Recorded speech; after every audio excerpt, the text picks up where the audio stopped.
Welcome to the Rim Break Rodeo. We hope this video helps. In this video, I will explain how to make soup for fever. When you're feeling under the weather, a comforting bowl of soup can be incredibly beneficial. It provides essential hydration, which is key when battling a fever, and the warmth helps soothe a sore throat and clear congestion. Plus, the easily digestible nutrients give your body the energy it needs to recover without overwhelming your system. It's a simple yet powerful way to support your healing process. To create a truly healing soup, start with a good quality broth, either chicken or vegetable, as your foundation. This provides vital fluids and electrolytes.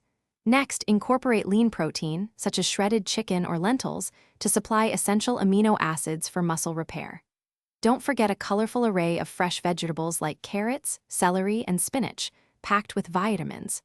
Finally, add soothing herbs like ginger and garlic for their natural benefits. Making this nourishing soup is quite straightforward. First, gently simmer about 8 cups of your chosen broth with finely chopped aromatics like onion and celery for about 15 minutes. Then, add your pre-cooked lean protein and softer vegetables, such as spinach or peas, cooking for just 5 to 10 more minutes until tender. Season lightly with a pinch of salt and pepper, and perhaps some fresh parsley. Remember to serve it warm, not scalding hot. When serving, remember that small, frequent portions are often best when someone has a fever.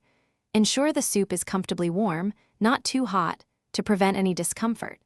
Alongside the soup, encourage plenty of other clear fluids like water or herbal tea to maintain hydration. And don't forget the importance of rest. It's crucial for recovery. A squeeze of fresh lemon juice can also add a refreshing boost of vitamin C. Thanks for watching. Consider subscribing if we helped you.